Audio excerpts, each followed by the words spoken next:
You're listening to Hollywood Inclusive on the Good Talk Podcast Network.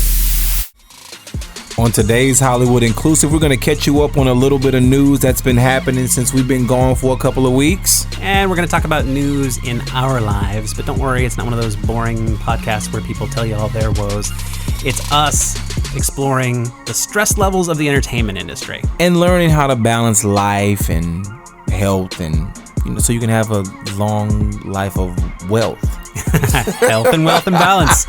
And a lot more coming up on this week's Hollywood Inclusive. Hollywood Inclusive. Hollywood Inclusive. Hear all the voices. Hey, it's us, Kirk and Deron.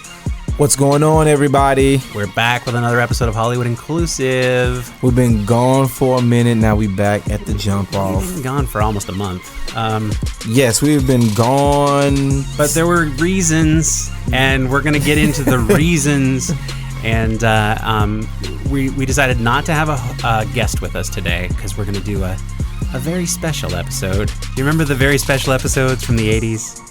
We're going to do a very special episode tonight of Kirk and Deron telling you about our lives.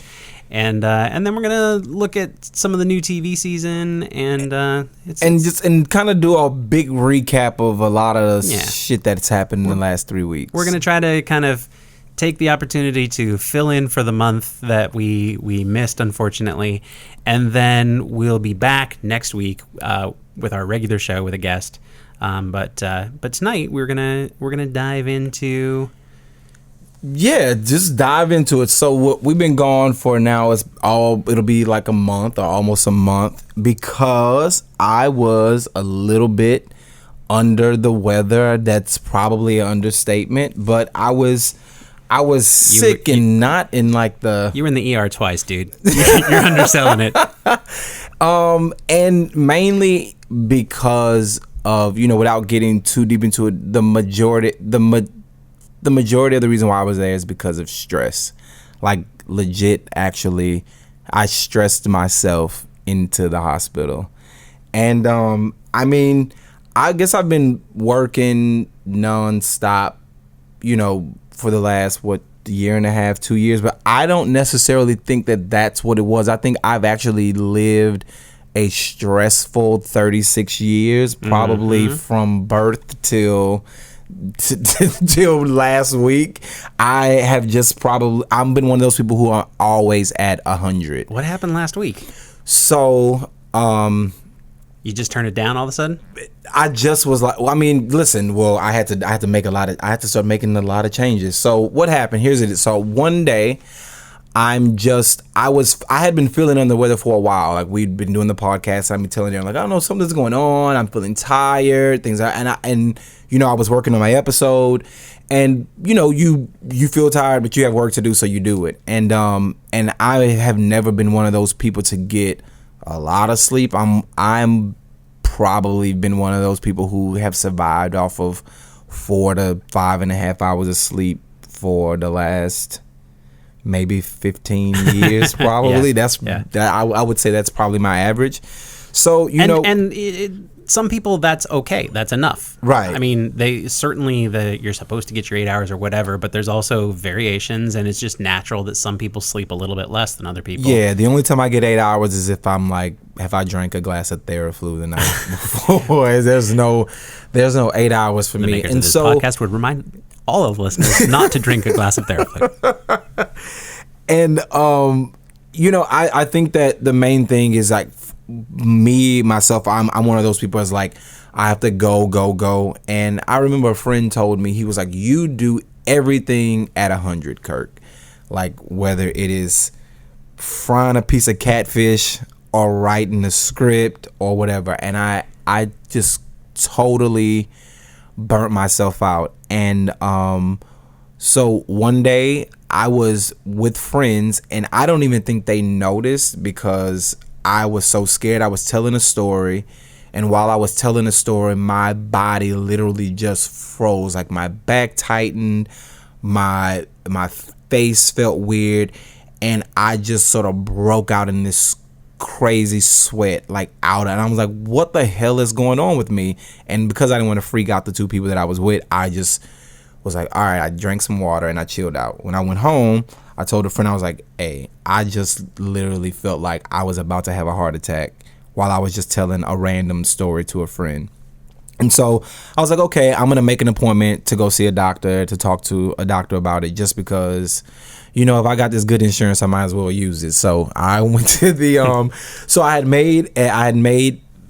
so like that Monday, I made an appointment to go to the doctor on Wednesday or whatnot. And then on Tuesday morning, I woke up with this terrible, terrible back pain.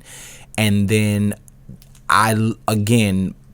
back tightened, chest was tight. I could not, I thought I was having a heart attack. And I'm like, I'm 36 years old.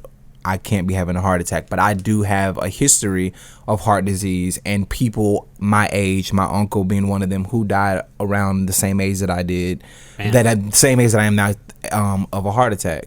So I was really, really worried. So I went to the ER, and I was there all day, and they probably did every test on me, and they were like, dude, really, there's nothing wrong with you outside of your blood pressure being a little bit high. And I had, some things going on with my kidneys, but the main thing was, they were like, you are stressed out. And they were like, you have to relax.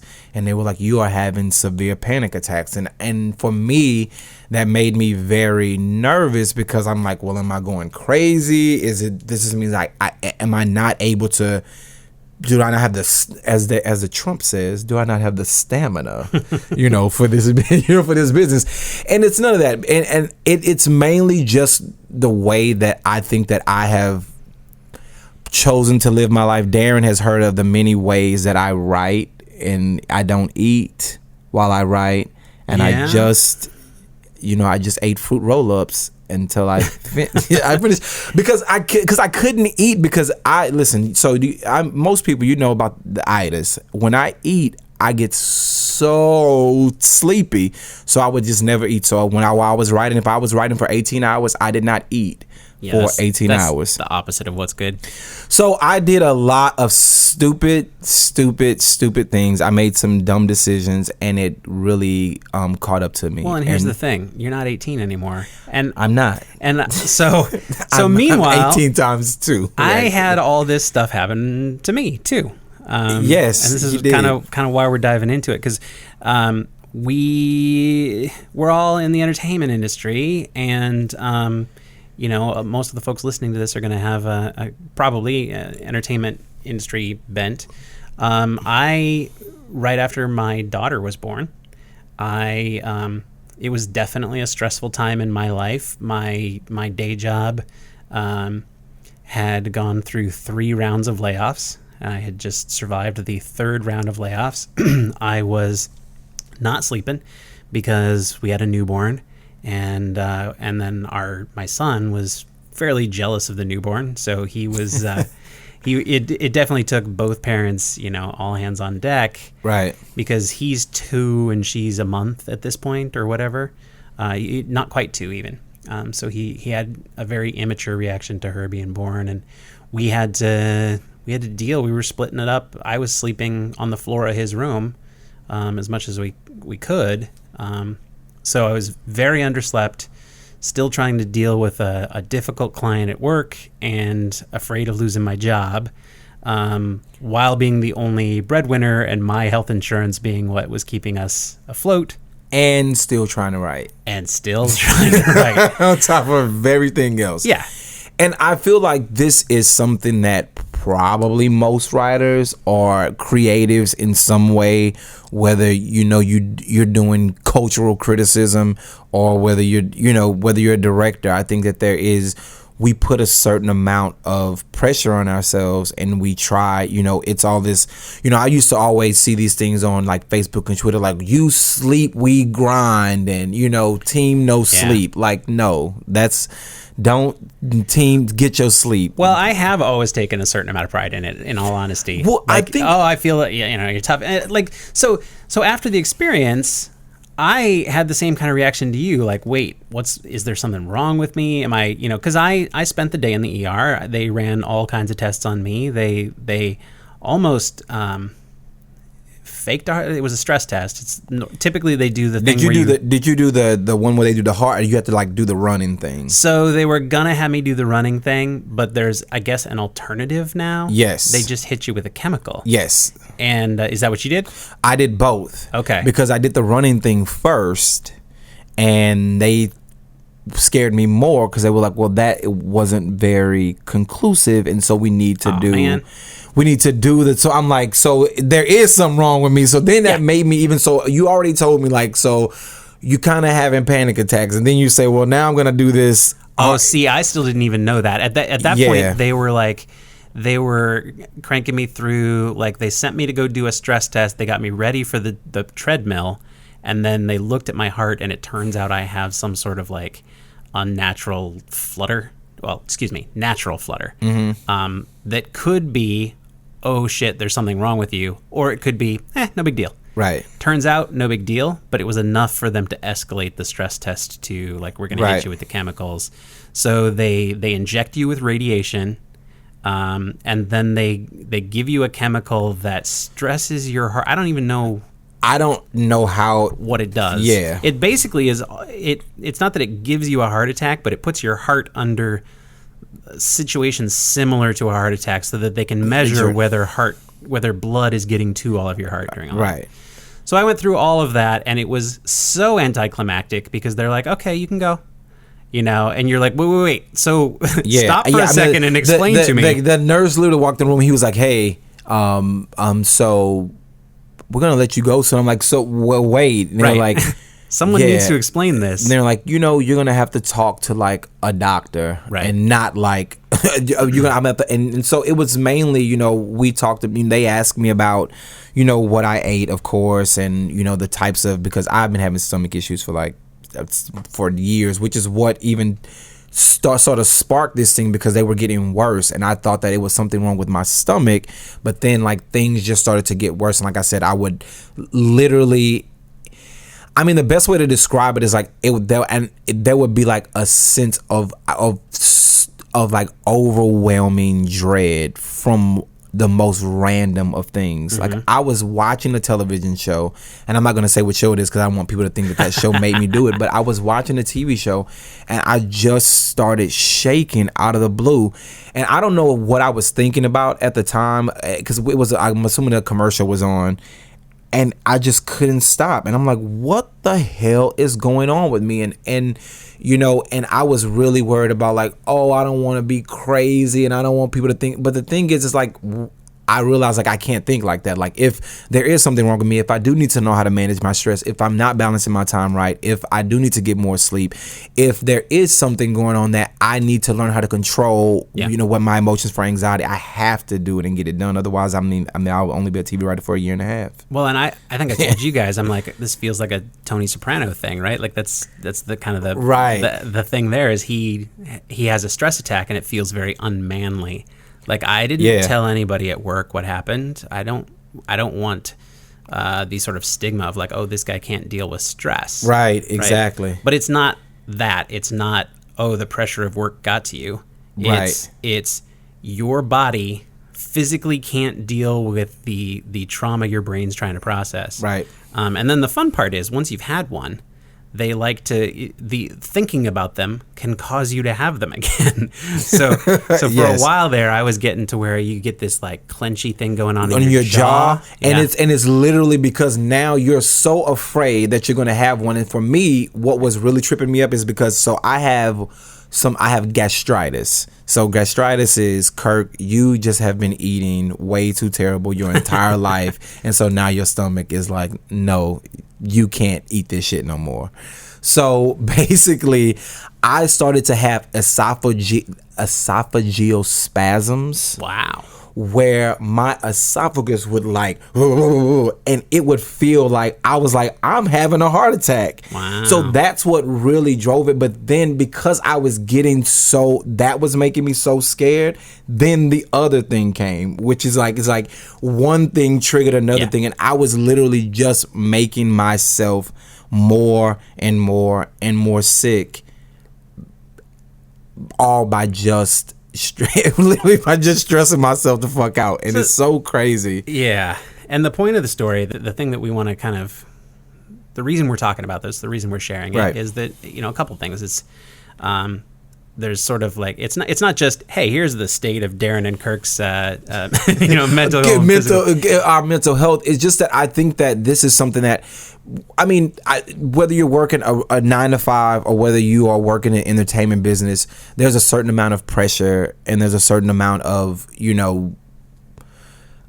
I put a lot of pressure on myself, and so I'll say that. I won't say that people have put pressure on me. I put pressure on myself, and I think there's a certain amount of, I got to get these things done, and there's only a certain amount of time we have to do it, and I'm getting older, and I can't be a TV writer if I'm 34 or 35 or 42 or 41, and we always feel like, or me, I won't speak for everyone else, I've always felt like I was racing against the clock, and so I was constantly like burning. I worked a graveyard shift while I was in a writing program, and I was like living off of like 2.5 hours of sleep. Well, and the thing is, though, part of why people do this to themselves is because most people, their story of how they made it, right, is this, right? And so and that's not true. Obviously, there's plenty of people who knew somebody, or their dad used to do this and now they got to walk straight through to the finish line or whatever.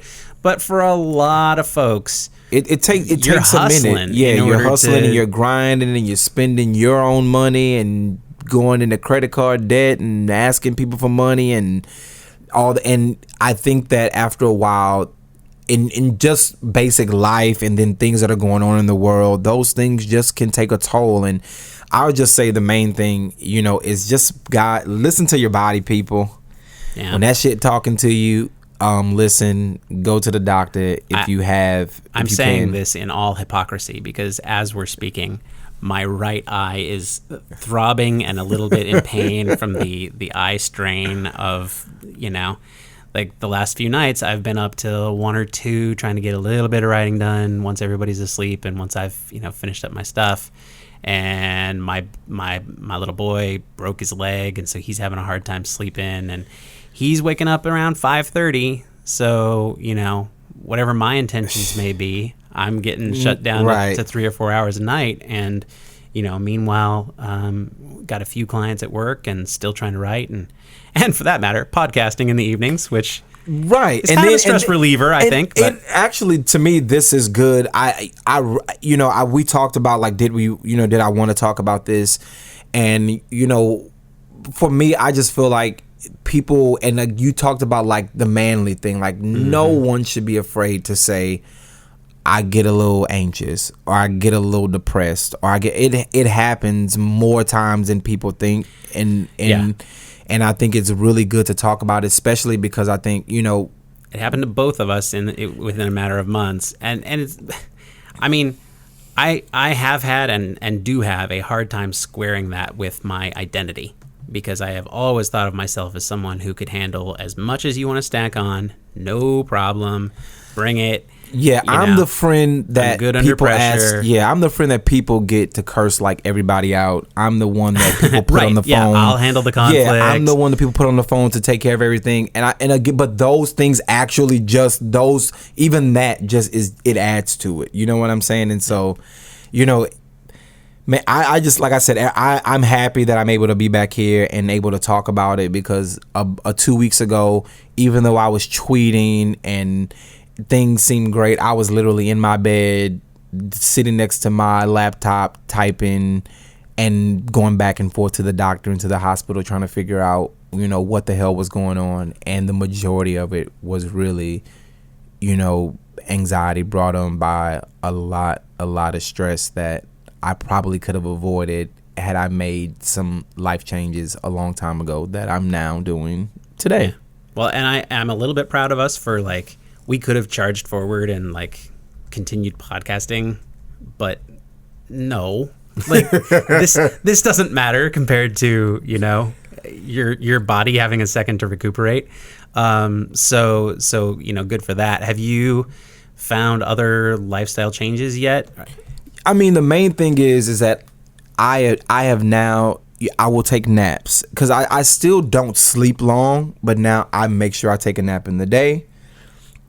I've had to change a lot of things that I eat, which is probably the hardest thing. So no more alcohol for me. I have not had a drink in probably like 2 months almost, because I hadn't had a drink before then because I felt it was. I feel like I doing should give you a chip. Yeah. So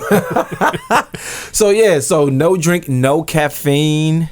So I don't drink coffee anymore. Wow. So I had to stop. The doctor was like, "Yo, coffee is gonna kill your stomach. Your esophagus is gonna, like, the heat from it. It literally would just make it like react. It's quivering? yes. So no coffee, no alcohol. I mean, it sounds kind of boring. I'm gonna still eat fried food. I mean, but just every now and again, and not like Popeyes Monday, then fried catfish Tuesday, then fried wings Wednesday. If you ever get a chance to have some of Kirk's fried catfish, though, by the way, I gotta say, that's I will never say no. So I've had to do those things, and now I am I really have to sort of pay attention to the way that I react to things. I cannot put forth 100% or the effort that I would spend to, again, fried chicken. It can't be the same effort that I do to write a script, and just knowing like what to give my energy and my time to, because I can't give it to bullshit. Yeah. That's exactly right, and that's definitely how much TV you can possibly watch, because that's the thing. Like, not only to break into the industry, if you're not wealthy, which most of us are not. There's a whole lot of people in town. Like, nobody in town can afford to live where or how they're living. That's just, you're either raking in the cash, and you can, but it's less than 1%. I mean, this town is full of people who are living beyond their means. Yes. And you're doing that while you're trying to do something to support yourself, which, you're probably not handling the bills with. I know when I moved to town, I made, if I can overshare, I made less than 15. I made like 12,000 a year for like 3 or 4 years. Wow. Yeah. Yeah, I didn't do that. Yeah, good stuff. Man. I mean, I had a little bit of savings to get by on. But I think that's most people. Yeah. It's like people are out here, so you're trying to stay here, right, and then you're trying to still be creative, and then you're trying to network, and then you're trying to figure out your way into the business. Because here's the thing, you got to get home from that day job, and you got to spend your evening either doing the work of the writing or the producing or the directing or whatever it is that you got to do in order to prove that you can do it. Because nobody is going to be like, oh, hey, why don't you come over here and I'll pay you while you learn to do this. That's just not how it works. Nope. And meanwhile, you got to spend as much time as you spend writing out meeting other people and getting to know and building relationships, because it's a town of relationships. This is where I fall flat. Unfortunately, I don't spend enough time at the parties. But the fact of the matter is, you can go spend a night meeting people and not meet anybody who you necessarily need to keep or want to keep up with. And then you have to go back home and then write that script or that pilot or that keep writing, whatever. And then work is going to be waiting for you the next day. So and this is not oh, to and say, by like, the way, are you up on every television show on television. every network in the ever expanding hundreds of channels environment that we live in? Because if you're not, and you go to a networking party and you actually meet somebody great and they ask you about their show and you're like, oh, I haven't seen it yet, boom, you're done. So all of that stuff has to be kept up at once, and I'm still struggling to find the balance. I don't know, but I'm making allowances for myself to do a little bit more, like, you know what, I'm gonna go home and play with the kids. Right. And if that script doesn't get written for a couple extra weeks because of it, that has to be what happens. And for me, I mean, I have stuff that I have to do. So, but now it's just knowing how to balance my day to make sure that everything that I have to do gets done, and at the same time, like, making sure that my body is okay. And again, a lot of my stuff was just literally basic lifestyle changes that, I mean, you don't necessarily want to make, but they're not like easy things. I mean, they're not like hard things. It was hard. It wasn't hard for me to say, okay, I don't want to drink. You know what? I do. It was hard for me to like say I can't have any more coffee. So that was hard. Coffee was harder than alcohol to give up. Coffee was much harder than alcohol because even though I drank, it was like mostly like socially or like at home. I'm not but I did have a drink or two, while writing sometimes. But the coffee is much tougher than alcohol. Okay.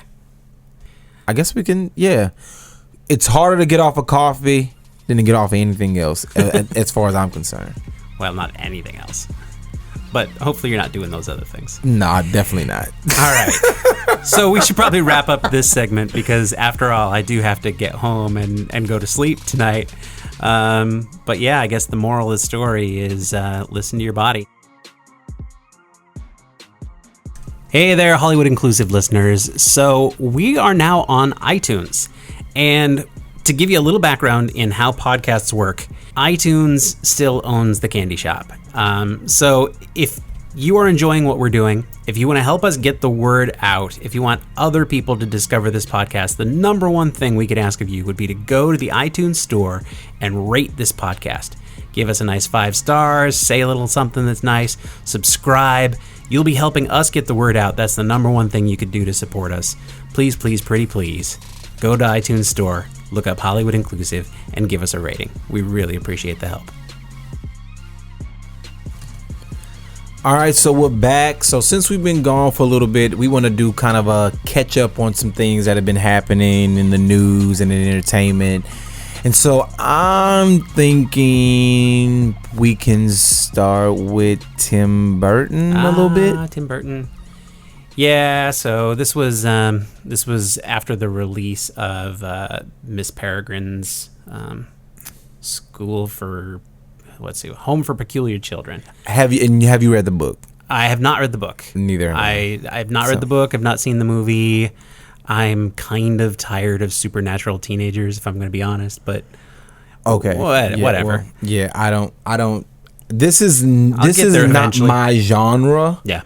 So I don't know much about it outside of the kind of Twitter blow up because people were upset about his comments because I know nothing about the movie. We would dig into this deeper, but we decided for this segment to just kind of do a blow through of the sort of headlines in inclusiveness and entertainment over the last month since we last chatted with you. These probably all would have been their own segment.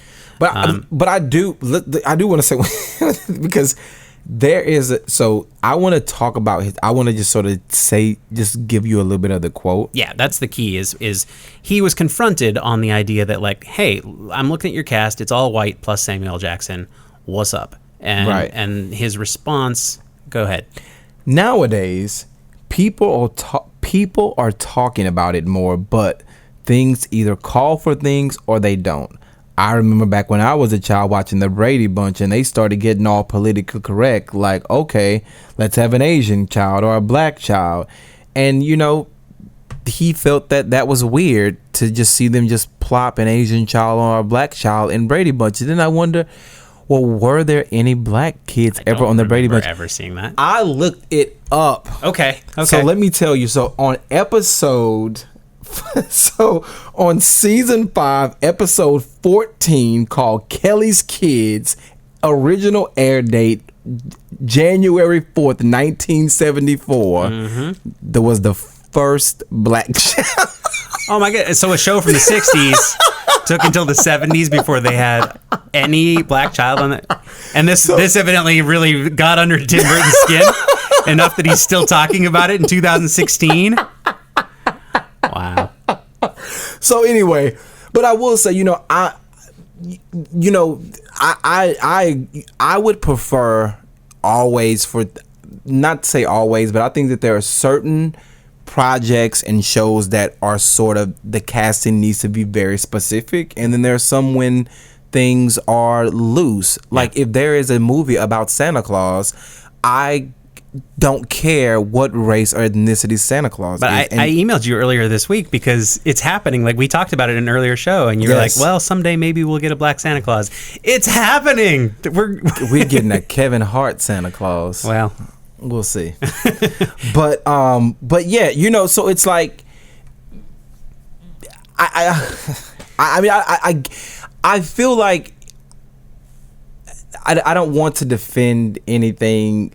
I think what he was trying to say is that like there are certain roles or there are certain projects that call for certain types of people, and we cast those types of people. Yeah. The Brady Bunch reference, I don't necessarily get, but then I also am always bothered when people talk about politically correctness, because it's like, well, we have to be so politically correct now, but there are just certain things you just can't say anymore. Like you can't call, a black person a nigga,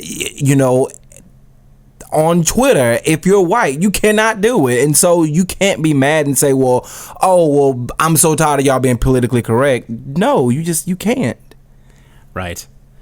Yeah, my favorite Twitter response was, look, Tim Burton doesn't have black people in his movies because Johnny Depp isn't black. Fair enough.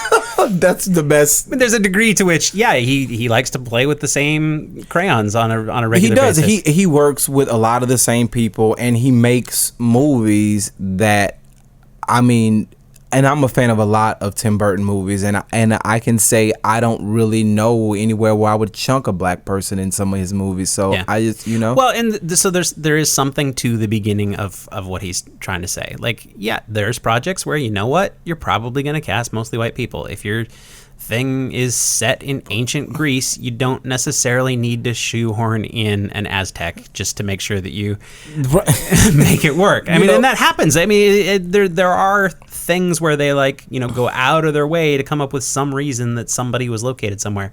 Right. But, I feel like, I would encourage people who just don't know how to speak on certain things just to shut up. That's the big problem, is that his reply was pretty tone deaf, and he probably got asked it in a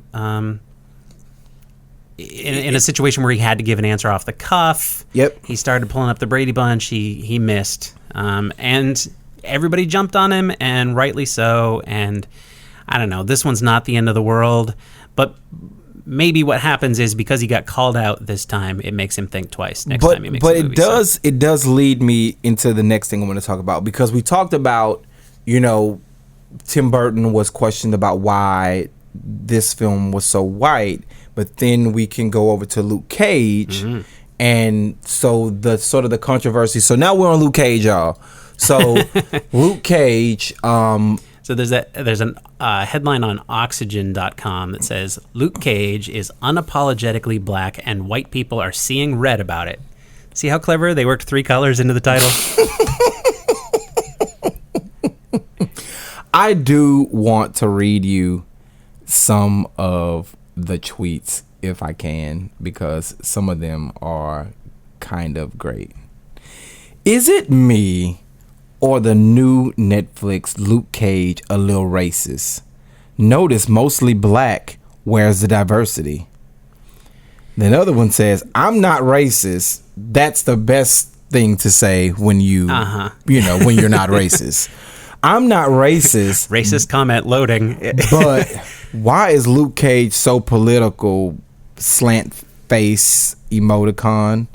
Why do they talk about being black all the time? Slant face emoticon. Where are all the white characters? And these things were expressed throughout, the internet. And now I did a little bit of research into this because we have spoken before of different places where there were articles like this, and we questioned whether they were stirring up fake outrage, right? By kind of doing a scan of Twitter and including tweets. So I took a look at some of these different accounts. Some of them I would actually question the legitimacy of the account based on kind of how many likes and follows and whatnot. But some of them straight up have tens of thousands of followers. These seem like pretty legit Twitter accounts from people who are actually just full on, calling out Luke Cage as having. But Darren, so you watched Luke Cage, right? I did. So I am behind. Y'all can take my black card away this week. I have not seen Luke Cage. I was trying to get my life together, which I could have done while watching TV, but it didn't happen. Nobody expected you to get to the ER, as we mentioned, and Let me just pull up my phone and click through these 13 episodes. So, did it make you uncomfortable watching, a show full of black people, and a man wearing a hood with bullet holes in it? Okay,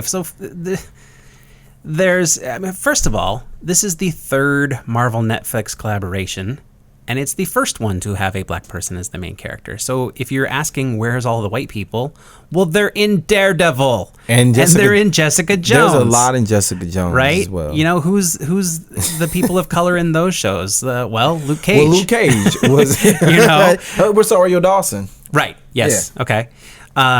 She's the one who's the through line through all three shows.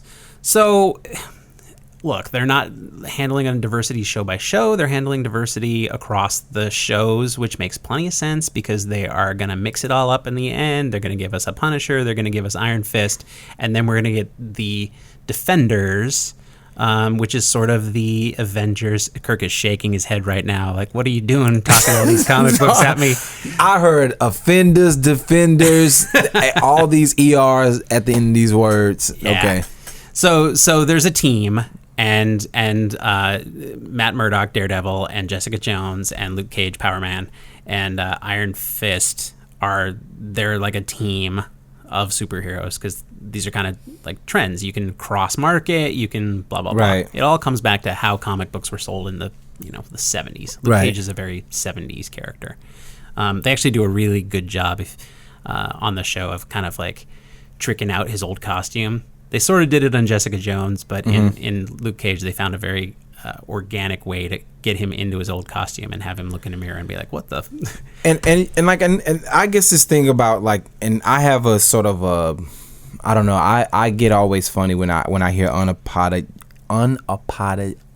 can I say unapologetically? God damn, black, and because sometimes I feel that it is sort of used as a way of saying like, I can do the most ignorant shit, stereotypical black shit I want, and I'm unapologetically black. And I don't think that that's the way the term should be used or interpreted. And I feel like for something like Luke Cage, it's saying it's a black show. It's set in a particular place in New York with these particular characters who deal with each other in a particular way. And well, and this is exactly, as far as I'm concerned, what they did right. It's not set in a particular place. It's set in Harlem. Right. And one of the primary themes about the show is a person and a community's relationship to the place that they live and to each other.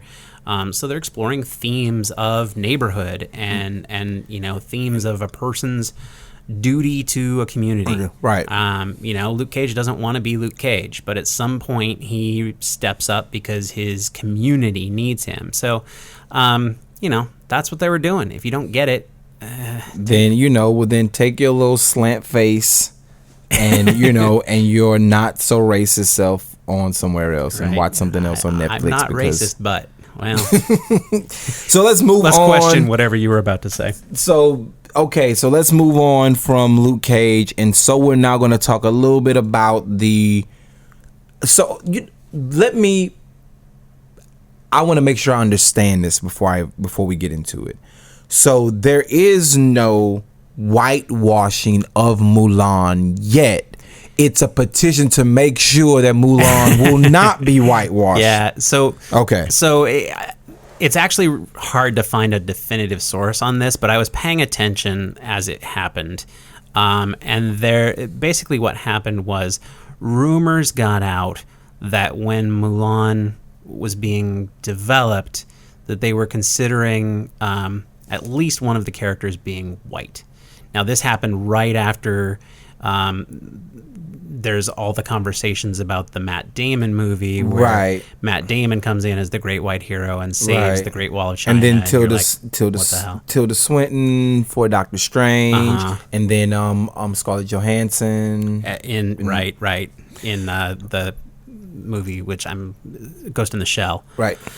So it's kind of an ongoing theme, and basically this is like a preventative thing. This is like, y'all bet not. Well, so what I saw was a rumor going around that a script existed that had a white character in the role of the I think the dude that does like the training montage. Played by the way by Donnie fucking Osmond in the movie itself. When Weird Al made his white nerdy parody and he was pulling people in to speak of epitome of whiteness, it was See, I told you, I was trying to figure out, so was Eddie Murphy in Mulan or was he in Shrek? He was the dragon. But he was in both. And the donkey. Yeah. But see, the donkey who falls in love with the dragon. Full circle. Oh yeah, see, so I had forgotten about Eddie Murphy in Mulan because I just felt like Donkey took over. Yeah, so I mean, basically what happened here was there haven't been any casting announcements. There haven't been any story announcements. As far as I know, there's not a script that people are decided on. Right. It is just like, whoa, stop.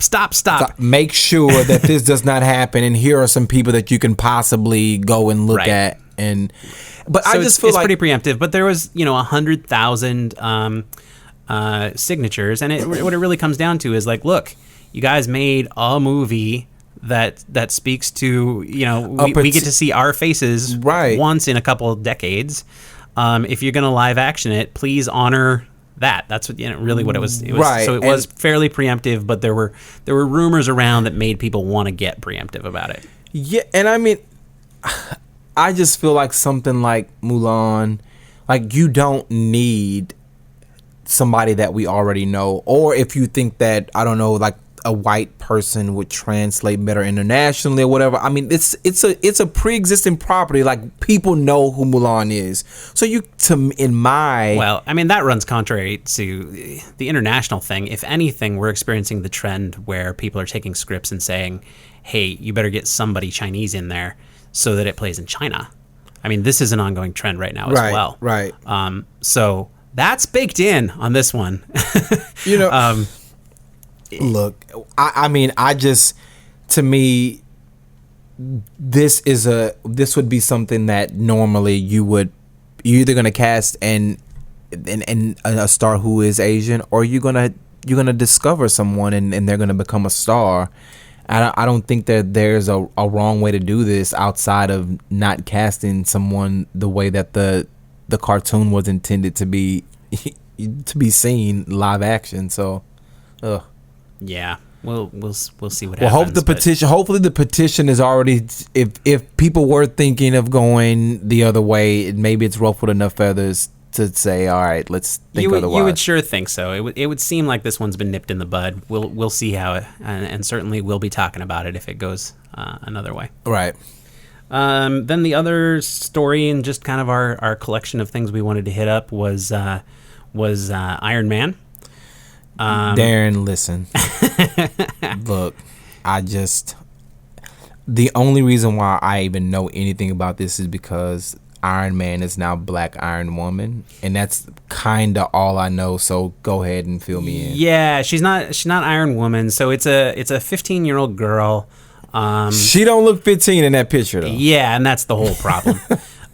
So the way it works for comic books nowadays, as part of the way they sell them, is when there's gonna be a big famous run, and that's what this is, right? Because this is, number one episode of the run called Invincible Iron Man, where I don't know if he's handing off the mantle or if he's just essentially getting an apprentice or whatever, but it's this 15-year-old MIT genius who's becoming the next Iron Man.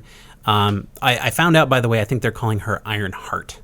Iron Heart. Yeah, because they were trying to avoid the Iron Girl, Iron Woman. She's not a woman. I thought it was going to be that they were just going to keep it Iron Man and just have a female character, which I was going to say is kind of cool. That's kind of what they're doing, right? It's called Invincible Iron Man, and he's going to be in it, but she's going to be at the center of the stories. Okay. So the outrage happened over what's called a variant cover. Okay. So what happens is when they do those kind of iconic first episodes or whatever, they will give you sometimes multiple artists, or a single artist does several versions of what the cover should look like.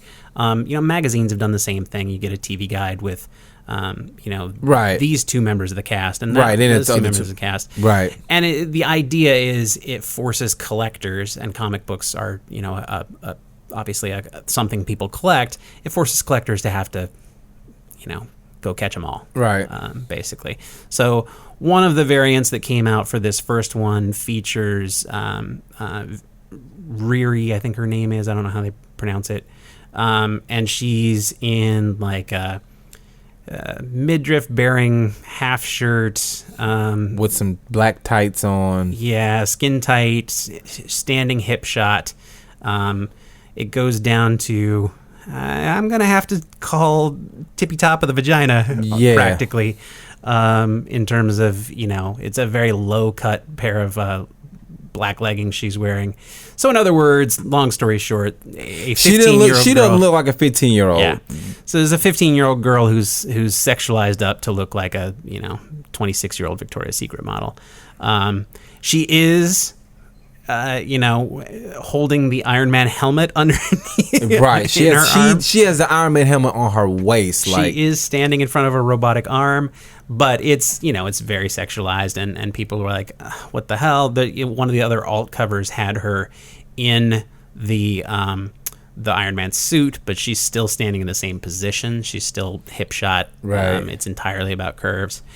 At the end of the day, for me, are most comic book female characters sort of like overly sexualized? Yes. Okay. So it's actually it's sort of just not that it's right, but it's sort of the world that comic books live in, and that they actually do this all the time, and they do this all the time, especially for covers. It's very frequently the case that things get sexualized up, and so did the little black girl get treated any differently than the white women have over time? Not really. There's the extra, this is a child, stop. Right, this is a child who looks like a 28-year-old woman. Right. Right. So, rightfully so, the internet spoke out, and there's been a lot of, the kind of inspiring thing is a lot of artists took this as an opportunity to do their rendition of what an actual 15-year-old girl should look like.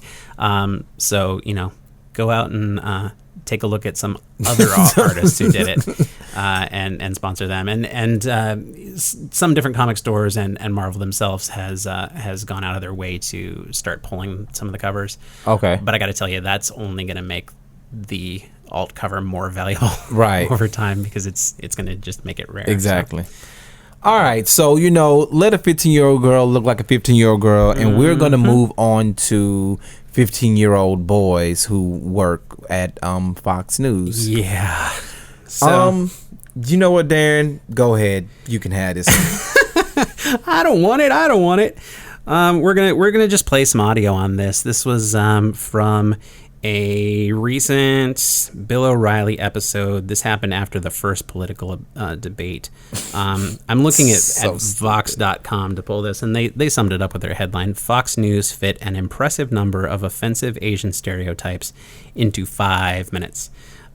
This is Waters World. Jesse Waters, I guess, did this segment. I'm going to try to pipe it into the soundboard here so that we can listen to it. You'll notice right off the bat we're hearing kung fu fighting. This is supposed to bow to say hello.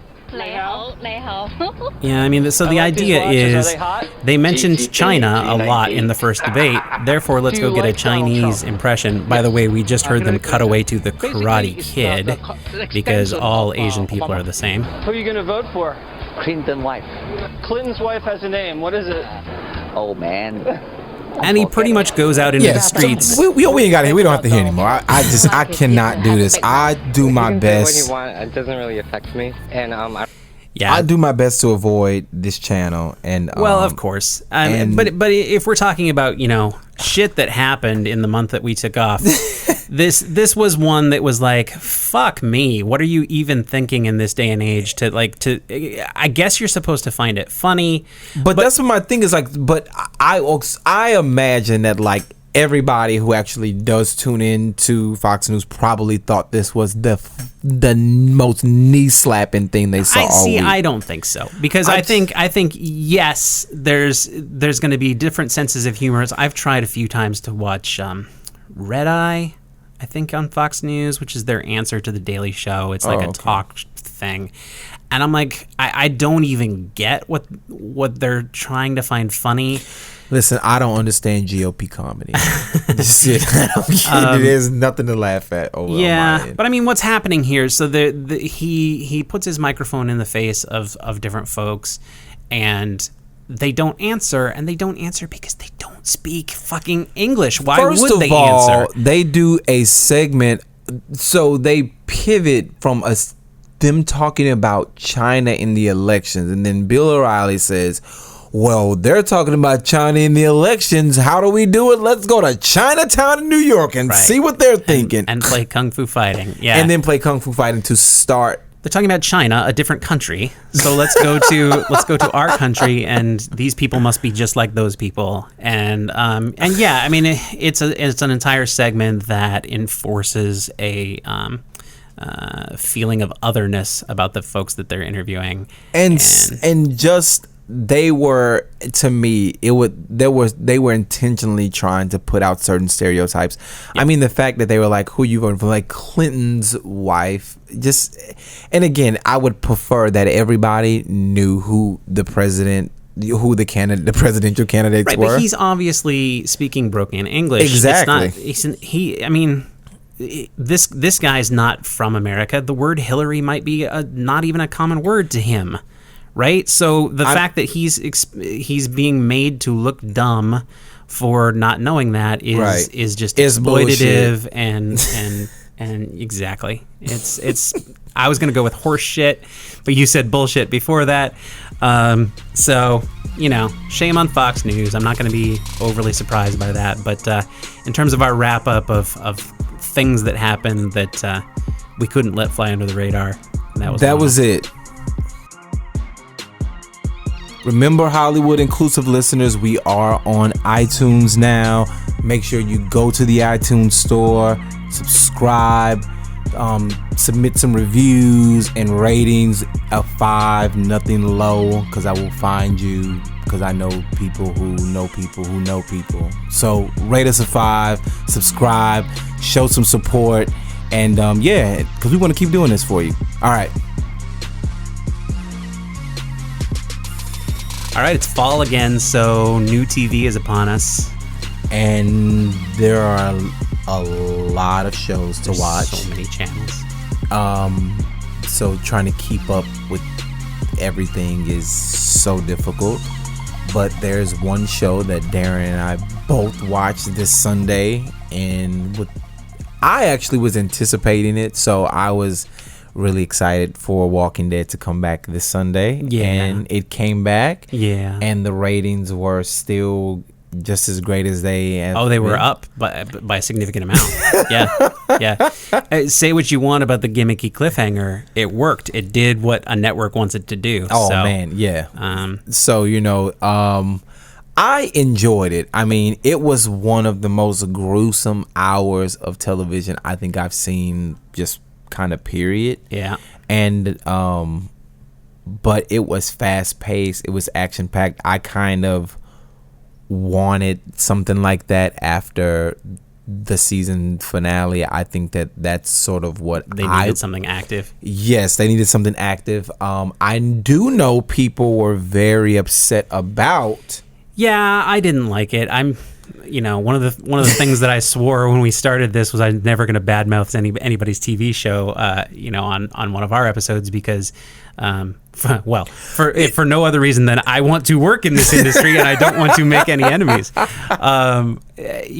So I have loved The Walking Dead and been really into it for a very long time. I started to feel. I don't have a big problem with all the gore and gruesomeness. Right. I think the fact that they're going to dive into it sure looks like they're going to turn Rick into a hollow husk of a man this season. Yeah. Which okay. That's the acting on the show is actually fantastic. It's phenomenal. Yeah, the acting on the show is great. The fact that he could live in near Catatonia for as long as he did and still hold the show together, that's impressive as hell.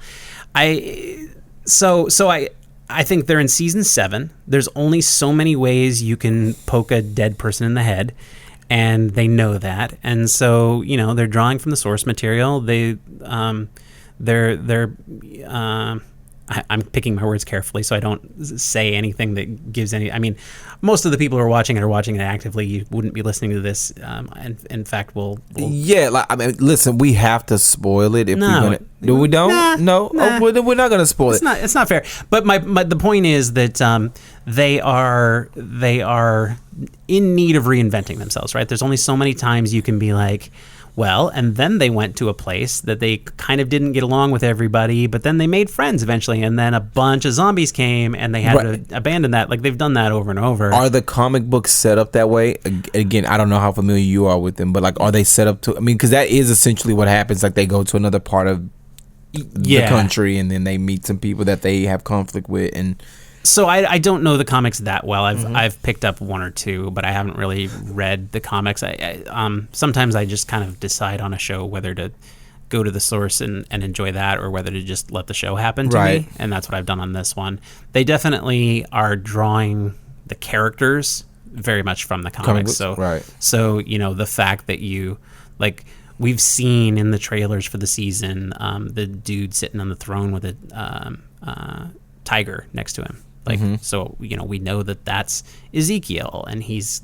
I didn't know that's Ezekiel. Now you know. Now you know. That's fine. But the people that we've seen, Negan, the governor, these are all villains that the comic fans have known were coming. Right. So they are pulling from the source, and then they're kind of deciding what to do, whether they're going to do what happened in the comic or not. And they've had characters who actually die early in the comics, make it a lot longer, and vice versa. Right. Well, I mean, listen, I enjoyed it. Darren says no more. I think I'm ready to be done. I mean, we'll see what happens when Sunday rolls around, and I'm kind of curious. I am interested to see what happens to certain characters in response to what happened this recently to certain characters. I'm trying my best not to spoil anything, so I am curious to see how that's going to go. I think it's going to go well, but the main thing is I can't handle any more of the sort of like manipulation of the audience and repetitiveness. Yeah, well, see, and like that's the point I was trying to make. I think they are trying to reinvent themselves. I think they're trying to find new avenues to explore after all this many years. So good for them.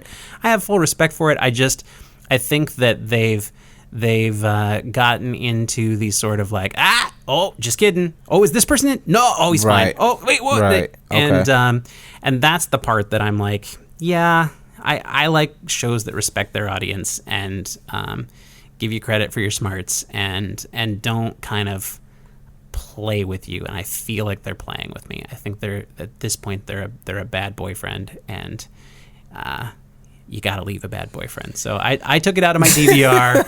I think, I mean, there's a hell of a lot of shows I'm behind on. I'm at least not going to follow it week to week like I have been. I will. Most of the time I've been, once the wife's asleep, I go to the DVR and watch it so that I don't get anything spoiled the next day when people are talking about it. I've been there, and I'm going to put it on the shelf, and maybe I'll come back to it, maybe I won't. It's been great TV, so, who knows. There's been shows like 6 Feet Under that I left and then came back and was very happy that I saw it to completion. So maybe that'll happen, but it'll take a little bit of social evidence from other people saying like, no, man, you got to go back or whatever. Well, on to the other shows. I mean, I'm not, Darren and I, we haven't really discussed what we've been watching per se, but there are a few shows that I am in love with. Yeah, what are your favorites so far this new season? I am loving Insecure, and I'm loving This Is Us. Like, I mean, there couldn't be two more different shows, but so I haven't seen This Is Us yet. My wife loves it, and I think it'll become one of the shows that we watch together. I think I have 4 or 5 episodes to catch up on now. Listen, it's going to be the best, quickest 4 episodes. I think it was the 5th episode was this week, I think. Okay. But yeah, it is, for me, just in the way it's structured, I love it. It's difficult. I know it's difficult to write because I worked on a show that has a similar structure, so I know it's not easy to juggle that sort of present day thing that's sort of straightforward, and then the past where you can jump back and forth, and a lot of it. And I love the way they do it because it ties it in not only story wise but also with theme. It's just a good show. If you're not watching This Is Us on NBC, watch it. It is so good. You'll probably cry a couple of times. I got a little misty a few times. It just tells the story well. They handle race with the sensitivity that I am very surprised at sometimes, just in how sensitive it's handled and how smart it is, and just even how they handle weight. It's, again, watch it. It's great. And that was going to be one of the things we were going to kind of hit up is sort of what are we watching and liking, but also which shows are doing a decent job with diversity and inclusiveness. So Insecure, by the way, I've seen a couple. I think they're on episode 3 now. So yeah. So I think I'm one behind because they had the first episode online for like a month or so before, as a preview, and I watched that. And right. I dug the first one and was kind of like, yeah, when's it coming? I didn't like the second one quite as much as the first one. And the funny thing is, I like the second one. Okay. I actually like the second one more than I like the first one. Okay. Which is, but I've heard, but you go back and forth, and I think it's the thing is. I have the thing that I like about Insecure are the conversations that they have on the show, because they're conversations that either I've been in, heard, know happen, and it's just so refreshing to just see. It's kind of reassurance that oh yeah, that is a thing. It's not just me. And and I think it's and I sort of like, it's kind of warts and all with like Issa, even though she's like an awkward character, like she's not like perfect and she's not like a victim. She does a lot of messed up stuff. She can be immature. We watch her go through things with her boyfriend, and I love to hear just certain conversations. And the way that they talk about certain things, and I was all for broken pussy in the first episode. Yeah, so, and I think that's a fun trend that's happening, is characters putting themselves, as you say, warts and all, at the center of a show. I've been catching up on Crazy Ex-Girlfriend on I have CW. not seen it, but I know people who swear by it. It's really clever. I don't think I've ever seen musical television pulled off this well. It was supposed to be on Showtime, right? I believe that was the case, and then it got moved over to CW. I'm not sure the full story behind it. Rachel Bloom is an internet star to begin with, okay, or at least she had quite a few viral hits. Okay, and I think that's how she got noticed and was able to put a show together. And then it was one of those where they paired her with other creatives. So we talk about a show that has its inclusiveness figured out. I don't know if inclusiveness is the right word. It's certainly in her voice. They have done the job of like, she's in love. I'm not spoiling anything from episode 1. She's in love with a guy from camp. They made him Chinese American. He's very Californian. She's very New York.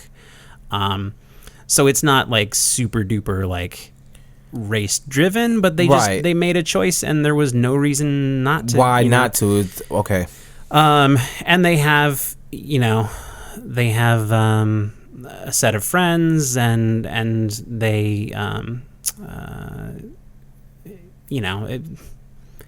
I get it's not like the most diverse or inclusive show in the universe, but they've given an eye to it in a way that, like, I guess if you look at the whole recent, like, why are there never any Asian romantic leads? Right. Well, she was building her show out, and she gave her character a super duper crush on an Asian dude.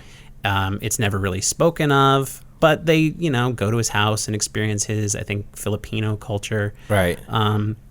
In one of the episodes and whatnot, and it's deftly handled. But the show is really clever, and the music is witty, which I always appreciate. So do they like break out in song? They will break out in song. There's no pretense about it. They just kind of like, one of the things that they'll do that's smart is they switch the lighting. So it's not like Glee, I think, struggled for a long time to figure out what it meant when someone was singing. Is it a dream sequence? Right. Is it a Okay. performance? Right. And they sort of don't care. They're just like, and now we're going to sing. Okay. And there's never any acknowledgement that they were singing, because I think there's the tendency to want to get meta with that. It's a communication that happened. It's up to you to decide whether it was sung or not. But you kind of see the lights fade from show number down to normal lighting. And I think I'm noticing, like, just talking about and hearing you talk about Crazy Ex-Girlfriend and like it's non-conventional sort of storytelling, and I think that's something that I'm really just enjoying with a lot of the shows. Like if you take Atlanta, for example, like the storytelling is just, I mean, the best way to say it is just weird. It's a very weird show with a very weird tone. I love the way it looks. I love the way they show Atlanta. I love Paperboy. Yeah. I mean, it just cracks me up just kind of thinking about it. I like the success, how he's handling it, and the kind of confusion of like, wait, are you famous or are you not? Like, right. Like, and the people sort of appreciating him once they know he's famous, even if they've never heard of him. And Paperboy is played by Brian Tyree Henry. I went to Morehouse with him. We were on the speech and debate team together, and then I coached him after I graduated. Nice. Yeah. I mean, he was great then. I mean, and I think he's been on Broadway a few times now. Okay. I mean, it's just like that show is so weird. The tone is so odd. They do so many, but I find that refreshing, and I am happy that more shows are just taking chances with structure and story. Well, look, I think at the end of the day, we've been watching television for 60 years now, 70 years almost. Right. And the fact of the matter is, like, we've gone through cycles of stuff and we've gotten sick of things. There's a reason that comedy almost died. Right? That, like, you had the setup, punchline, laugh track going on for so long. And don't get me wrong, I love some of those shows. Like the 80s is my hero. I have a Golden Girls shirt on today. So listen, you know. Absolutely. So, but we reached a point where it was like, oh, you can't give me any more of that. I've done that. And so I think we've entered an era now where, because there are so many channels, those channels don't have to get 20 million viewers with every show. Right. They can exist on economies of, you know, if I get 3 million viewers, that's enough for me to continue to be able to pay everybody and make a show. And you know, whether you like these shows or not, I mean, I really do appreciate whether it's Master of None or whether it's Insecure in Atlanta. Like these, you can tell, and of course, there's negotiation in between creator and executives all the time. But like you can tell that these are really sort of like visions that these people who created these shows really wanted, because. And whether they compromised them or not, nonetheless, their voice continues to exist in the show. Exactly, and it's great. And so I mean, I look forward to more stuff like this. I look forward to being able to be a part of it soon. Who knows? Yes. So yeah, I like The Good Place on NBC, right? Which is a little bit traditional. It has Ted Danson as one of the top people in it. It's single or multi? It's single. Okay. But it's networky. So the jokes are in that kind of networky. You know, like I might try to get my dad to watch it kind of jokes, and that might succeed. So it's not funny in the way that I love in a show. However, it's one of the more original things, right? I mean, start with the fact that it's about the afterlife. And then I believe it's in the pilot. You get the concept that she's not supposed to be there. She didn't qualify for the good place. And they do a good job of pulling off the kind of, you know, again, if not inclusiveness, then at least diversity. And they, like you spoke about it in the article we shared with Bank to Write, the idea that, like, create worlds in which diversity can exist. Well, they chose the afterlife. They said, yeah, very few religions got more than about 5% of it right. So you just start with that premise, right? Every religion was wrong. Every religion was right. And people just wind up coming here after they live. The good ones do. And so naturally, if the good ones all end up there, then that's going to be a big old mix of different people. All sorts of people. Okay. So you wind up right off the bat. Yes, the top billing is Kristen Bell and Ted Danson, but then Kristen Bell is paired with an African-American man who I think is supposed to actually be from Africa, but heaven is translating for him, kind of thing. Okay. And then the neighbor is like Pakistani English. I'm not sure if she's from Pakistan or if she's from England. She speaks with a British accent on the show, and she's kind of the annoying, like overly perfect, and like heaven automatically pairs you with a soulmate, whether you met them in life or not, right, in the show. And her soulmate is a silent Buddhist monk, or so we think. So they're like, okay, if we're drawing from everybody in the world, right, then let's draw from everybody in the world. Well, then that again, and that is how you create a show, and you can again like where you like now the world is there, and so now you can kind of put the world into the world that you want to create. So hopefully more people will do that too. And like I say, it's original.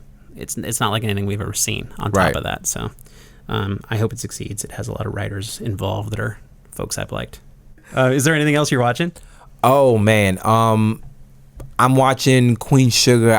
Now I'm just doing a catch. I've been catching up on stuff now, so like I'm with like 5 episodes behind. So now I'm catching up on. That's what I've been catching up on, and then watching. It's hard to. I mean, I just went back and finished up Spartacus. Okay. Just cause to see it through. Right. And that's the thing, like there's so much television that you've got shows from years ago that are still on the list of I got to make sure I go back and watch that and go back and watch that. I've been and plus I've been doing watching some old stuff. Okay. Very like how old? I've been going back to A Different World.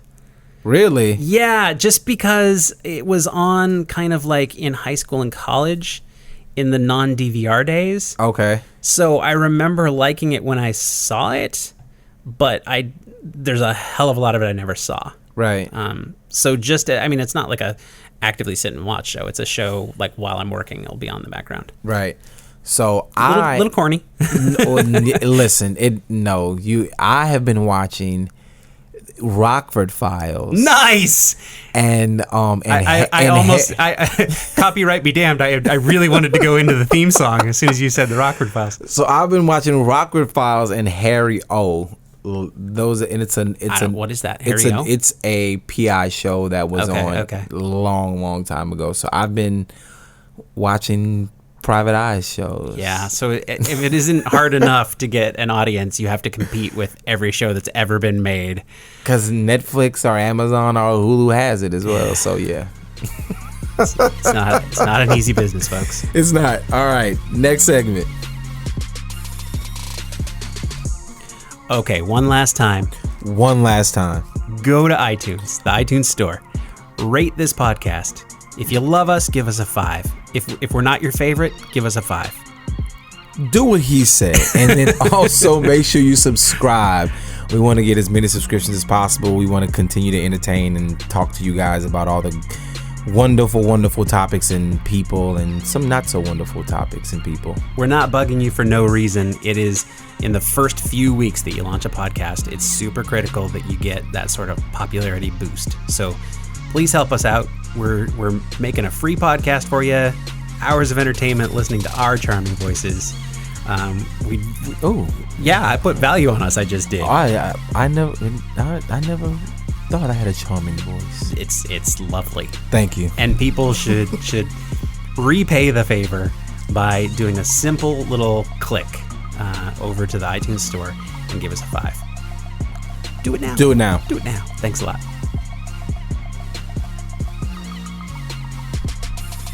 Okay, one last segment. We're going to talk a little Hooray for Hollywood, just to wrap things up. Hooray for Hollywood. What do we got? Jessica Jones. So Jessica Jones in season 2. It will follow in the sort of the footsteps of what they did with Queen Sugar, and they will have all female directors this season. Okay. How you feeling about that? I mean, it's hooray for Hollywood, right? Right.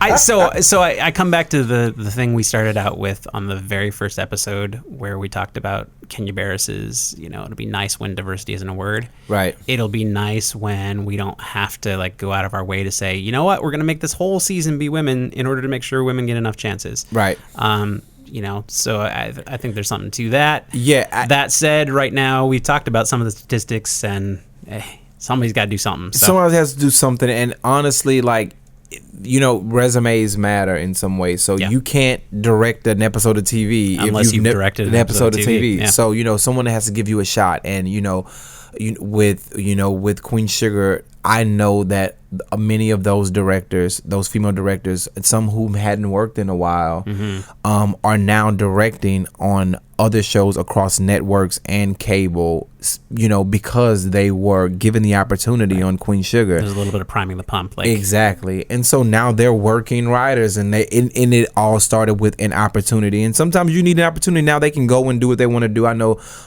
Tina Marber, she's one of the directors, and she's directed a couple of episodes on Queen Sugar. Now she did a Amazon TV movie, and then a couple of the directors from Queen Sugar are directing a couple of episodes of Crime this season. Okay. So I think that it's only beneficial. It would be great when you don't have to have 10 directors all female, because we know that there's a possibility that they won't get any work anywhere else. Well, and the other thing I would say is, why is it got to be Jessica Jones that they do that for? Because she has a female protagonist. Right. And I get that to some extent. There's going to be some stories where the identity of the story that the identity being explored in the story that you're telling is going to be better handled by people who identify with that identity. Right. If I can give a clumsy sentence. But, like Luke Cage needed to have a black showrunner. That had to happen for the kind of story that they wanted to tell. Right. The one that always gets me is when Marvel was looking for the director on Black Panther. They wanted to make sure they had a black director there. And I'm like, I don't know if that needs to be... Like, I'm more excited that the Flash movie is going to have a black director, because... Okay, that means it's working. Like, you're not... Right. I guess for Black Panther for me is, and again, this is me knowing zero about comic books, but I do know that I think it's going to be set in Africa, and this is the reason I say it. So to give you a tiny bit of Black Panther background, he is a prince / superhero.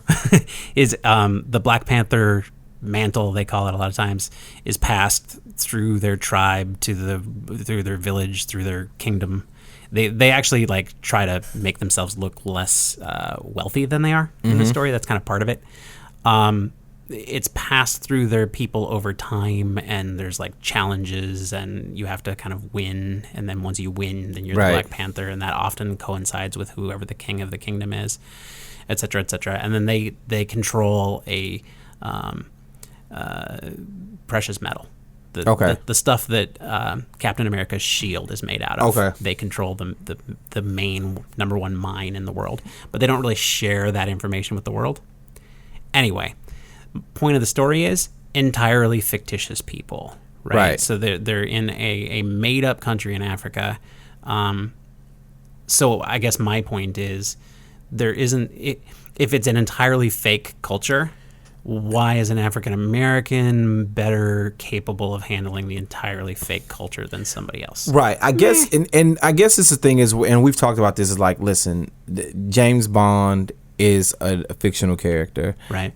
But I guess, and you can call me a hypocrite. People can call me a hypocrite if they want. I just feel like, yes, it's fiction, but I think, and this is just based on the people who are going to be involved in it, I think that it will be heavily culturally influenced, and that's true. And I would prefer for that to be handled by someone, by a black director and or black writer. That makes sense. There's a degree to which it's like, you know what, the African American community's been waiting for this, so shut up and let us have what we want. I get that. No, that makes sense. I guess I was trying to say, like, well, but what you were trying to say is that it's just as great when you have sort of a property like The Flash, which is and it's saying that, okay, this black man can direct this property that everybody else has thought was sort of a quote unquote white property or like a white character, and it's saying that, and I get that. Yeah. So or you know, okay, Jessica Jones season 2 is going to have all female directors. That's great, but you might as well say, and also Daredevil season 3 is going to have all female directors. Because if as a company you're trying to help make that happen, it shouldn't because the problem is, if you say that Jessica Jones is going to have all female directors, then there's the possibility that you start to think that female stuff has to be directed by females and black stuff has to be directed by black. Right. That's kind of what I'm trying to get at. Is like, you don't want to get into this place where, because you're going out of your way for the positive, that you also then create the negative. Right. Where it's I think that for me, in my mind, I'm thinking that these are sort of ways to make sure that, like when I think about Queen Sugar, it's a way that to make sure that these women directors who are very talented get things on their resume that gets them their next job, so that they don't have to be shows where there are, again, and there's nothing wrong with, there have been thousands of shows that 22 episodes were all directed by men and no one ever said anything about it or blinked. So well, and I've read some statistics here and there, and I think it's easy to skew that a little bit, because on sitcoms it's frequently like a director who handles the season of a show. There's kind of like a house director on a lot of stuff, and they may have like one or two that they don't do. But they're just kind of the show's director. Right. So you can look at those statistics and decide you don't like that show because they hired all male directors. Well, they hired one male director, right? And that, that's more often for 3 cameras, but it'll happen on single cameras too. But anyway, the point is that, like, you want to be offering out that variety. You want to be giving those kind of opportunities, but why does it have to be only minority properties, quote unquote, where that's happening? I'd rather see something like Ryan Murphy's Half program, where it's like, all my shows, we're going to make sure that, but and I think a lot of that is really like, I don't know how much of this was Melissa Rosenberg's idea, but she's the EP of Jessica Jones, and Ava DuVernay is the EP and creator of Queen Sugar. So again, I think a lot of that starts there because they set the room. They meet with the directors, they interview them, and of course you have to go through all the different channels to make sure that everybody, a lot of people has to agree, but again, it really does start with the showrunner. You bet. And representation begets representation. Yes. So this is I'm spending too much time on a fine point. Right now we're in broad strokes territory of like, you know what? Let's make any positive change we can. So that's it for this weekend. Hooray for Hollywood. I am very happy to be back, making this long ass drive in all this traffic, but it's always worth it. And good to see you, Darren. Good to see you, Kirk. Good talk. Good talk.